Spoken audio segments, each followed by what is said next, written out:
I put a spell on you. 8, 5, 3. Grid is live. Initiate light cycle battle. Welcome, foolish mortals. For a safe trip, remain seated, keeping your hands, arms, feet, and legs inside the cabin. Be sure to watch your children, and no smoking, please. Hey guys, welcome back to Pirates and Princesses. I know it's been a while, so Like a year? It's been like a year since our last podcast, but we are going to reintroduce you to the show. We're going to be doing regular podcasts every week from now on. So we're going to talk a little bit about where we're at right now. I think the history of the show and where we're going to go, and then we're going to talk about some Disney news. Okay. So for those of you who don't know, I am Tom, and I'm joined by Cam. Hi. Together we are Tom and Cam. Or Cam and Tom. Yeah, usually it's Cam and Tom. And That's right.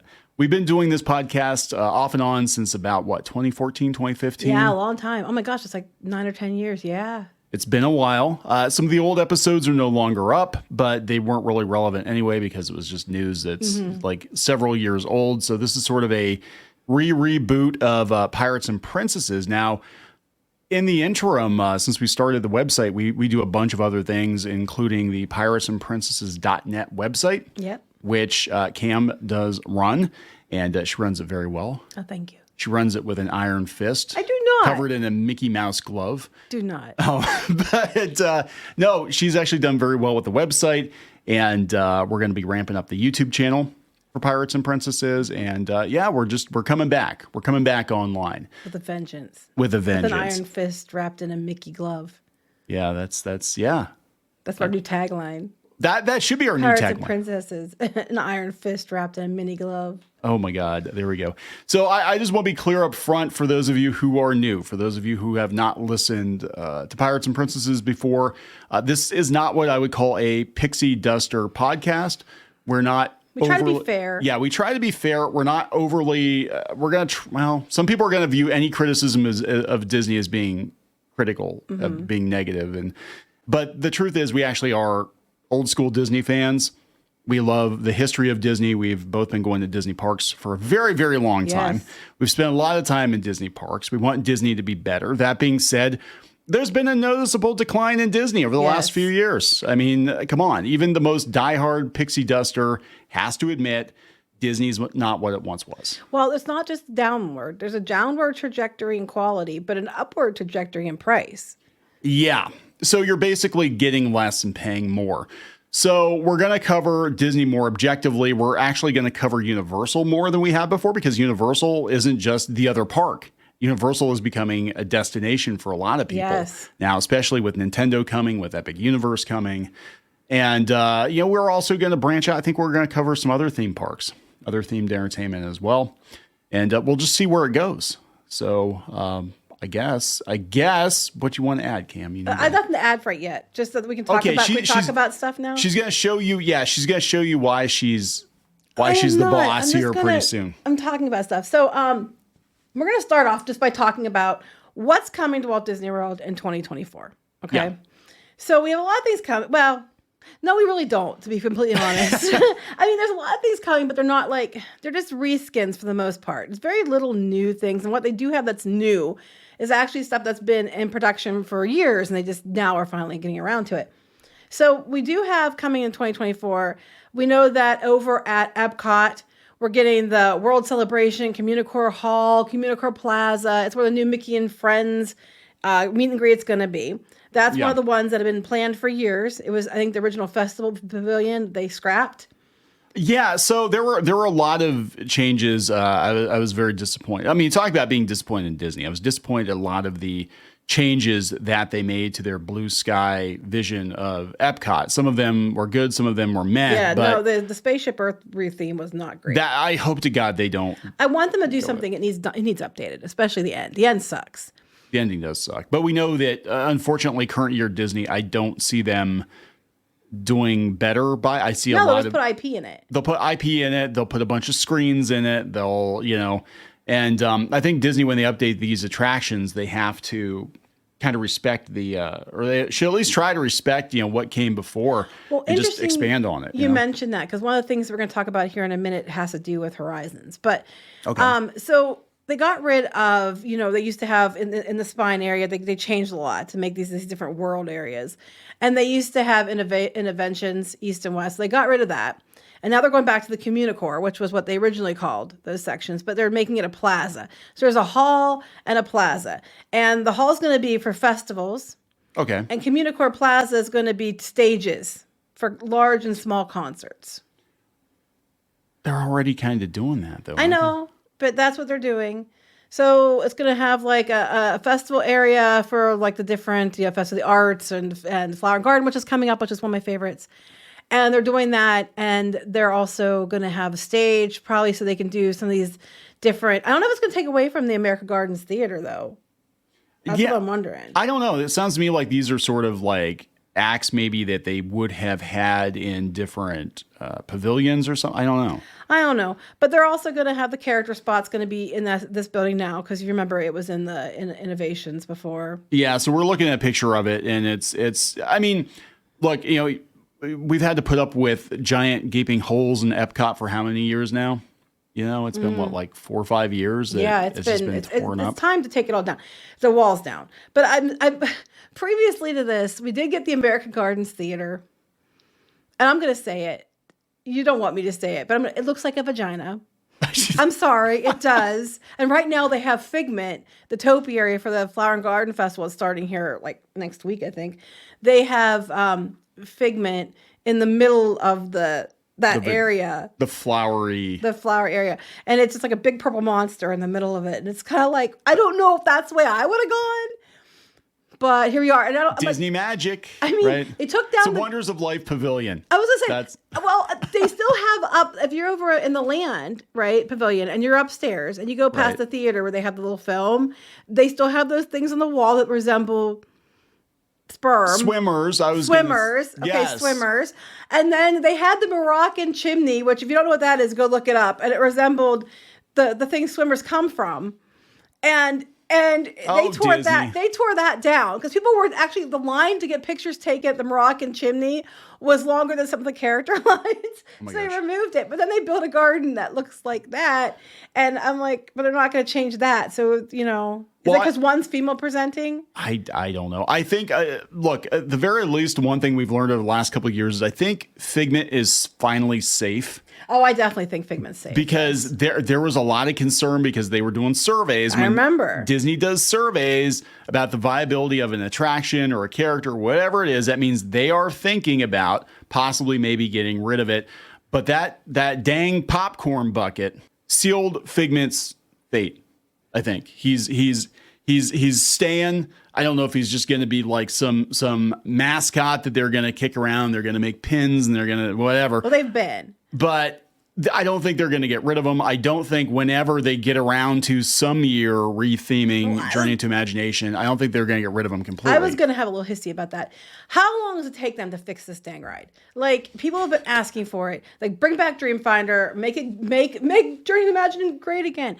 And they will not bring Journey into Imagination back to what it was, or at least a decent ride. Everything like it was inside was like faded. I think they updated it recently, put new posters up, but it's not faded forever.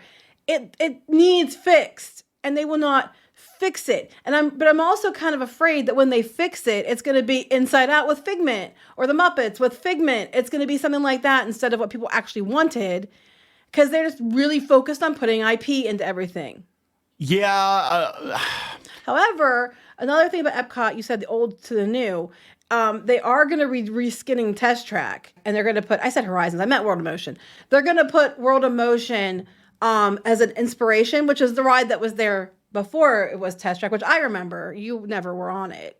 Yeah, so a little bit of our history for those of you who are new. I actually grew up partially in California, so I used to go to Disneyland all the time. I didn't go to Epcot until I was an adult and World of Motion was gone. Now, I grew up going to Walt Disney World like pretty much every year, every other year. And when I was a kid, we were there in Epcot, like within a year of Epcot opening. And I remember World of Motion and Horizons and Dream Imagination when it was good, et cetera, et cetera. We do have the better pirates out there, though. You do have the better pirates. That is true. Have to give us a point for that, but that's basically it. You do have no, I mean, I think you're right. Your Space Mountain's better too. It's not Space Mountain is rip you better. around so I much. can ride that one. I cannot ride Space Mountain in Magic Kingdom. It hurts my back. Some people argue the Small World's better in Disneyland. I don't like it. It's the original. I know, but I don't like it as well. Yeah. Anyway, so back that's to a whole episode. We'll do a There you go. Disneyland versus Disney World episode. back to this Magic Kingdom is going to get the Splash Mountain reskin, which is the Tiana's Bayou Adventure. With actual animatronics. Well, yeah, but now people are saying the end looks kind of cheesy, but I haven't seen the leaks on that. But I hope they so don't we're cheap just out. getting a reskin of this one, which they were trying to get through for years, and they managed to push it through. Yes. We're getting that. Country Bear Jamboree. Okay, this one. So they took Country Bear Jamboree down, and they're gonna redo the Country Bear Jamboree, but they're going to do the new music that's going to be just like a bunch of IP songs. Yeah, so that I don't think is a very good idea. No. Now, look, I'm going to be honest. Country Bear Jamboree, a lot of people like it. My sister loves it. A lot of people don't like it. A lot of people think it's very dated. I think this reminds me of what they did with the Tiki Room under new management, where I think it's going to be a short term Something that lighted on fire. bump, and then yes, it'll magically catch on fire. And they'll go back to the original show. If it did, they wouldn't. They'd just take it down and turn it into something else. Something else they can put IP in there. They've been toying with getting rid of it for a long time anyway. Well, speaking of toy, they actually the rumor I had heard for years was they were going to retheme it for Toy Story. It was Which is probably what would happen. I mean, if something would Woody's happen. Roundup or something. Yeah, it wouldn't surprise me. So we got that at Magic Kingdom. Over at Hollywood Studios, we're going to get new Star Tours as scenes. What do you want to call it? When you're like when you're on the Star Tours ride, they're going to have new locations added. I think to go back to like some of their new shows and stuff like that. So they're adding new things to Star Tours.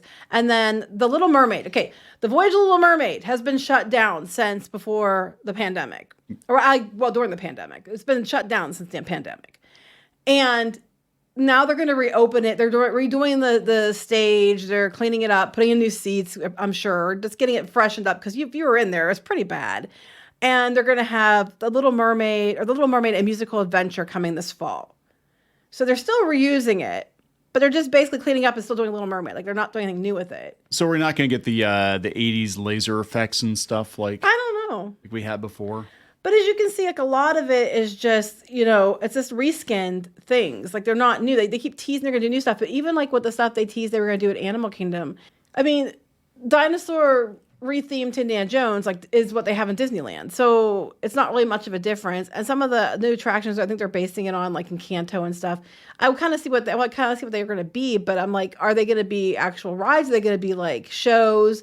Are they going to be stores, restaurants? It's probably like one ride and then like 10 stores. Yeah, that's I don't know. I'm not into dinosaur becoming Indiana Jones. It's actually one of my favorite rides. They've let it go though. You can tell. You can tell, like, you've got the Disney Death Watch, like, an attraction is being considered for a reskin or to be demolished or whatever when they stop updating things. Like the Great Movie Ride? The Great Movie Ride, everything was broken toward the end. They weren't even updating anything. Nope. And so when they announced that they were going to shut it down, I mean, I didn't expect them to shut it down as quickly as they did, but it was not a surprise. No, they just Tarzan wasn't working. No, he was pretty jiggling. much every scene we went through, there was something that was broken or wasn't working, and they weren't fixing it.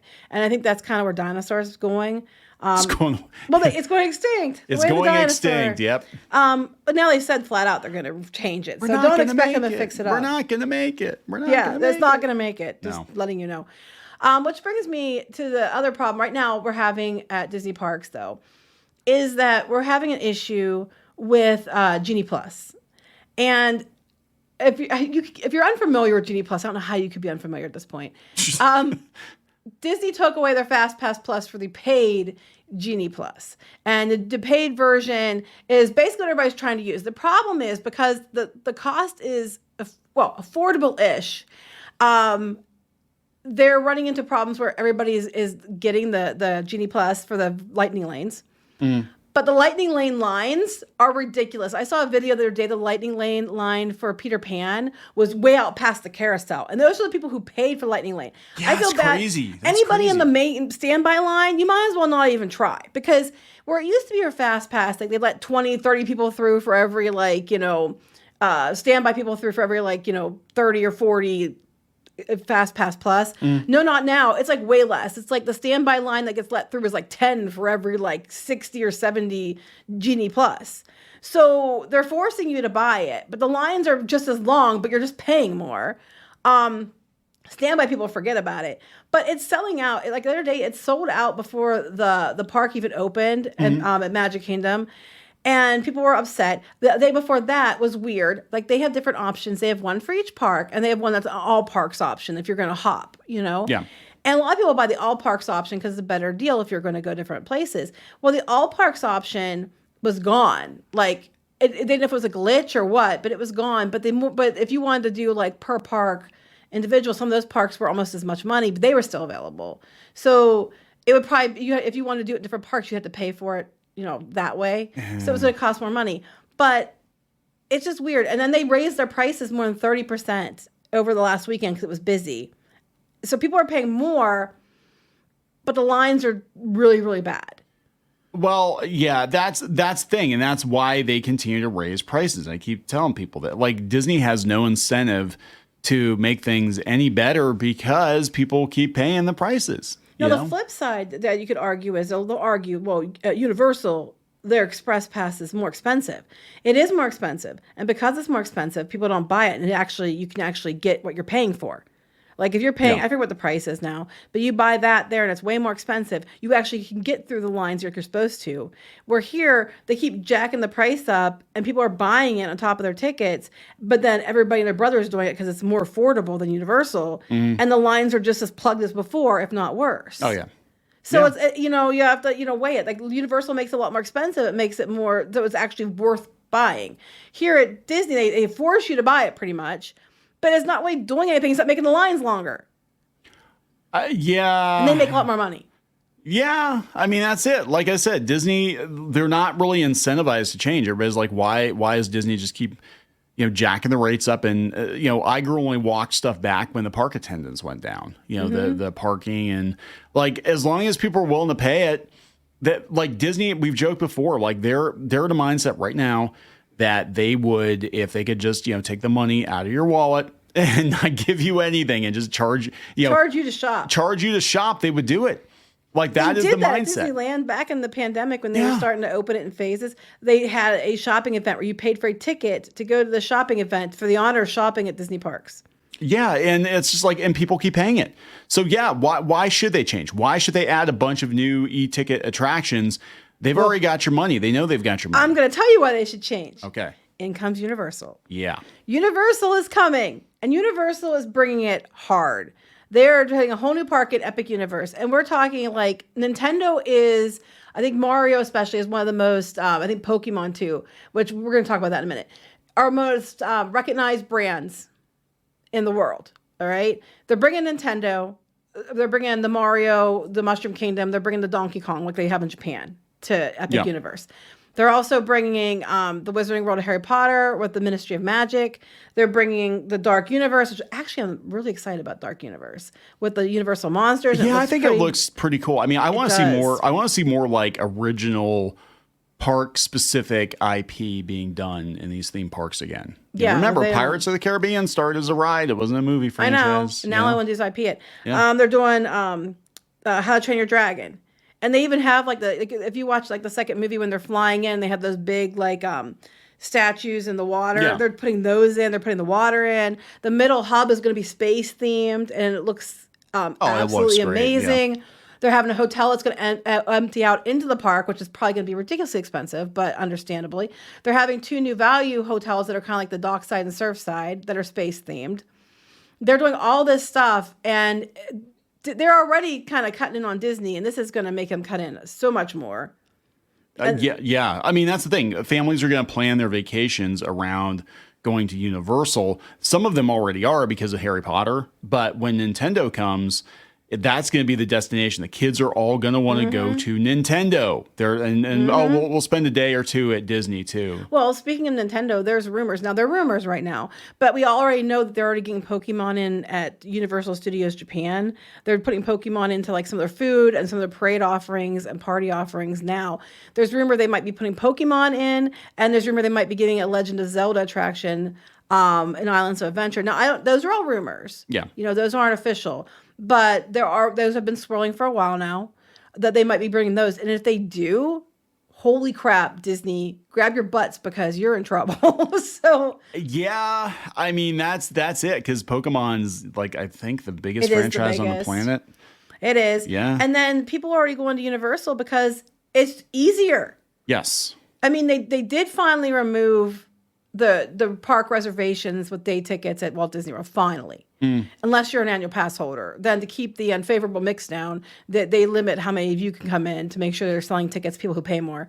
But they're making it a little bit easier in that regard. But you have to buy the Genie Plus and all this stuff pretty much to get on the ride. At least at Universal, because their Express Pass is so expensive, it's very few people have it. Right? Yeah. And so you're not competing with those people. So you can go to the standby line, and your line will be a little long, but it won't be like it is at Disney World. Like if you're in the standby line at Disney World, you might as well forget it for some of these attractions, because if the lines are out that far with the lightning lane and they go first, I don't know what to tell you. I'm like, I don't know what to tell you. Now, it's going to get a little more complicated. This is coming from Business Insider. They're talking about going between the two parks being easy because they're both right there. The gates are right there, right?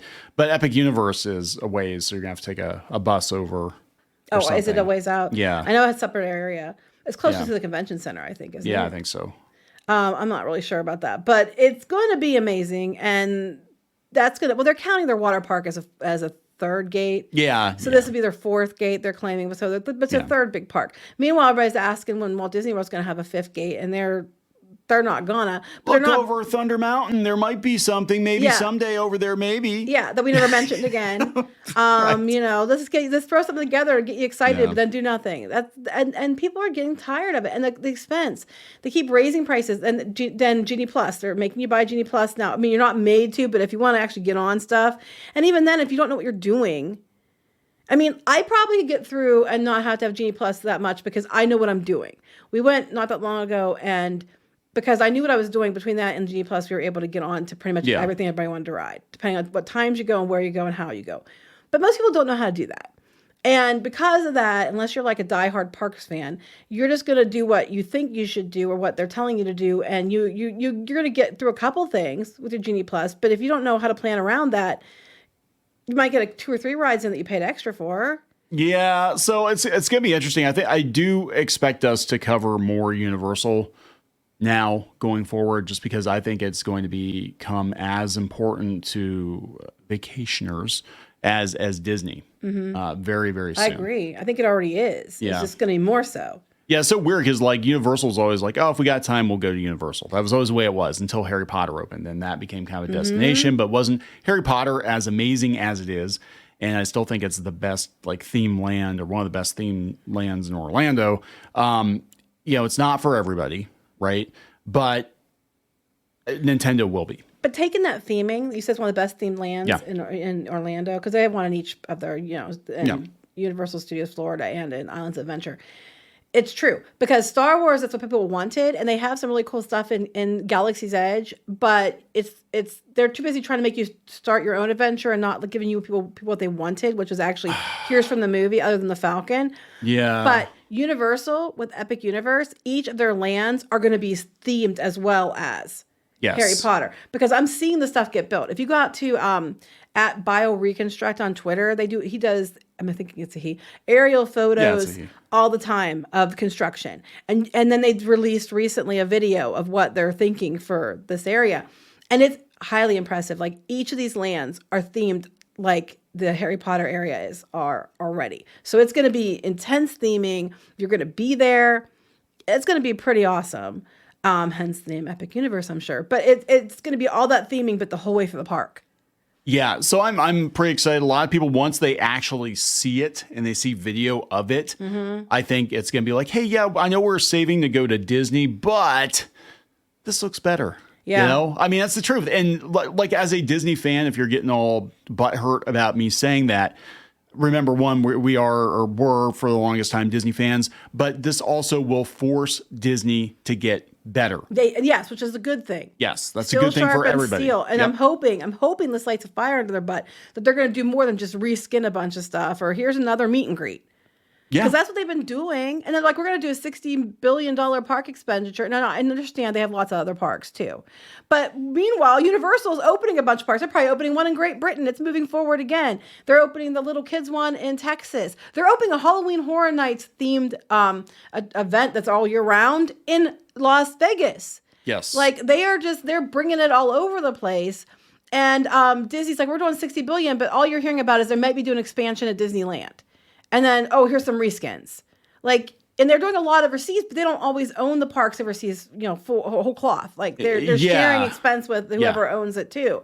So it's not so much money for them. And they get the better stuff, honestly. And then Disney just clones it over here that somebody else's R&D paid for. So they're going to have to up the ante because Universal is going to come for them. And they do it cheaper because their value resorts are actually value resorts. I mean, some of them are more expensive than the All-Star Sports and Music, for example. But you can get a whole suite as opposed to like a little closet of a room. So anyway, we're gonna move on to some other stuff. So I already talked about that. The other thing we want to talk about is the elephant in the room. Okay. The elephant in the room being Not Dumbo. Not Dumbo. The elephant in the room being the big board battle. Okay, let's talk about the big board battle. That actually does tie in very well with everything we've talked about because we're not the only ones who feel that Disney needs to change. Yeah. And so now we have Nelson Peltz with his Triumph Group, and now he is joined with Jay Rizzullo, who was the CFO of Disney for many, many years, and they're fighting against Bob Iger and the board. And then we have the Blackwell's Capital Group, which includes somebody who used to work with the Universal stuff, and they're vying for seats on the board. If it was just one group, like last year, you could dismiss it because it was just Peltz. But now we have two groups, and there actually was a third group. It was Value Act Capital, and they were, saying they were questioning things, but instead they made an alliance with Iger and the board that they get and it's kind of not really fair. Somehow they get to be part of their decision making, and they get information first. And Blackwells are not happy about that, which I don't blame them because it's kind of a conflict of interest that them and who they represent might have inside information on what the board's going to do. But there were three groups that were saying Disney's not where it should be. It needs to be fixed. They're not. We should not be having, it should be that Disney should be hands down the best provider of themed entertainment. And not just that. Film, animation. They're losing animation. They're losing at theme parks. They're losing at the live action films at the box office.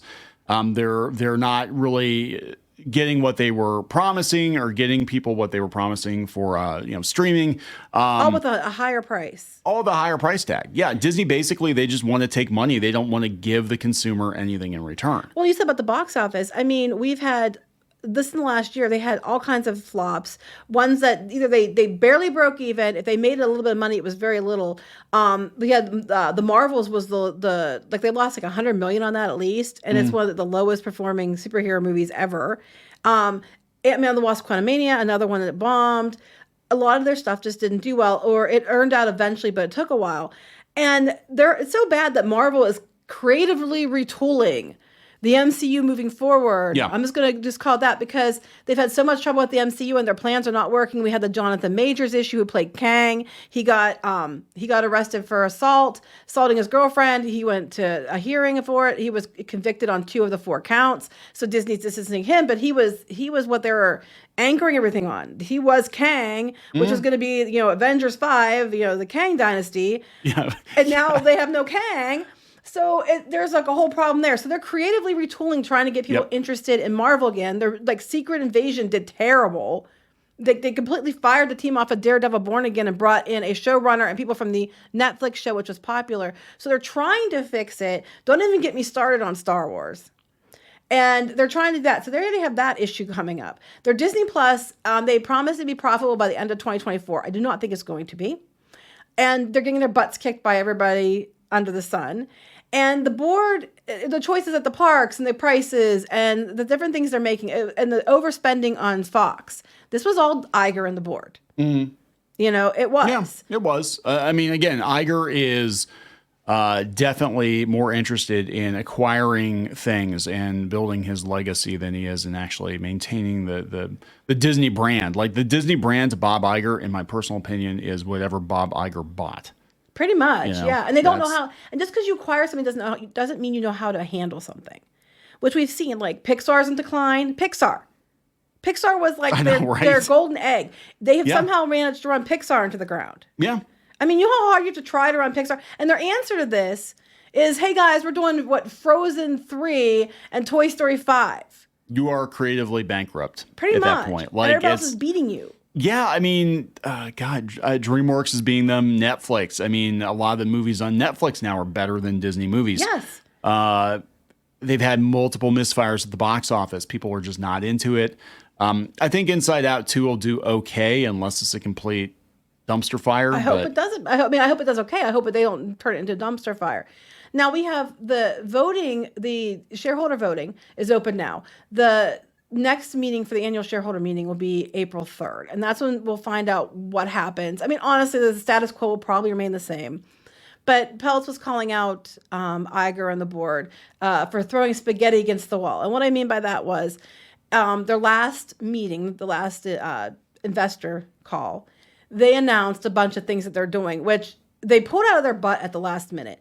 Like one, they're going to do, $1.5 billion investment into Epic Games. Yeah. Because of Fortnite, which on the surface sounds good, okay? To anybody who knows that their kids play Fortnite or you play Fortnite, it sounds like, okay, that's a good plan.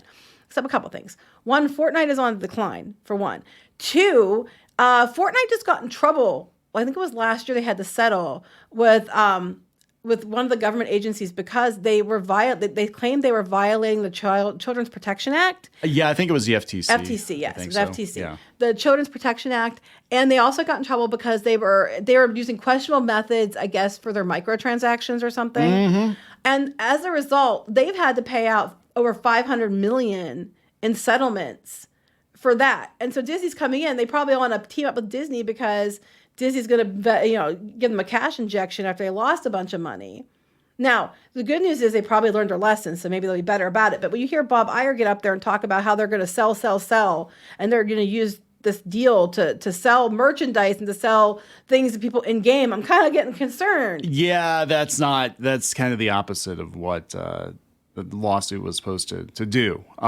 It's big business, but I think he's late to the party. I think Fortnite peaked a couple of years ago, and it's going to be like Club Penguin, where they basically run it into the ground with, trying to get as much money out of it as they can. I think the idea of having a whole like Disney World you can go play in is fun, but it was called, Disney Infinity.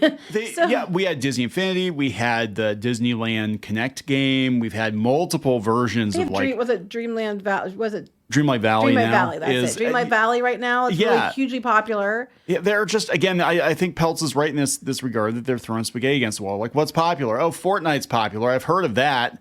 I'm a boomer and I've heard of that. They also got Taylor Swift's Eras Tour. I've heard of her. Yeah, with extended edition. But they think that they might also get some of her reputation, stuff like that they had on Netflix that has been taken down. They might get some of that too, is the rumor. Now, I think that one's a good investment. I think people will tune in for that.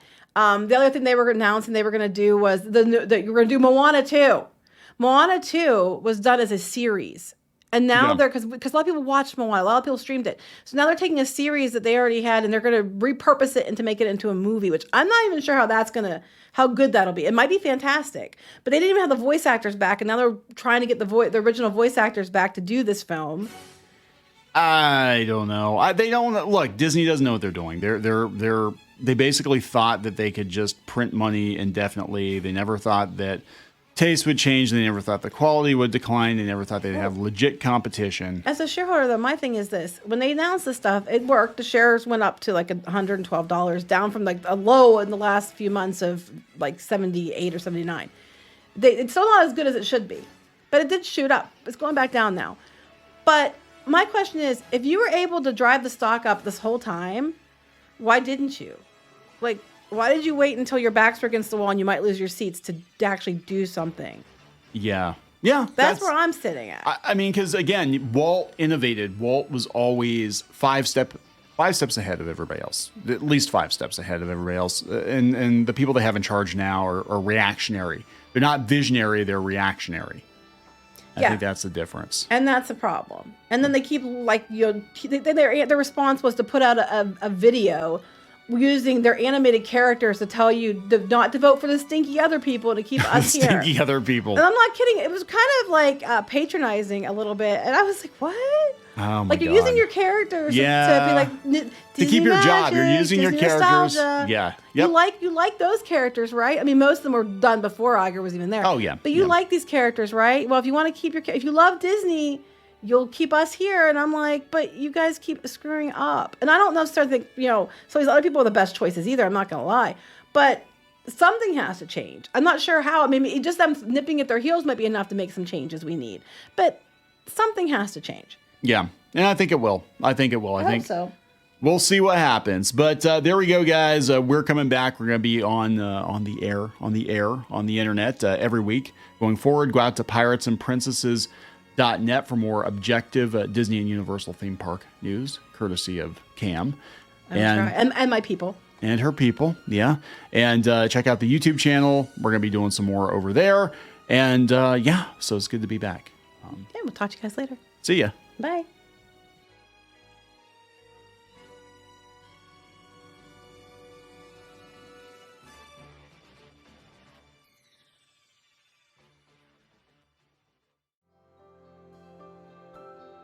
Thanks again for listening. More news and videos are available on our website at www.piratesandprincesses.net.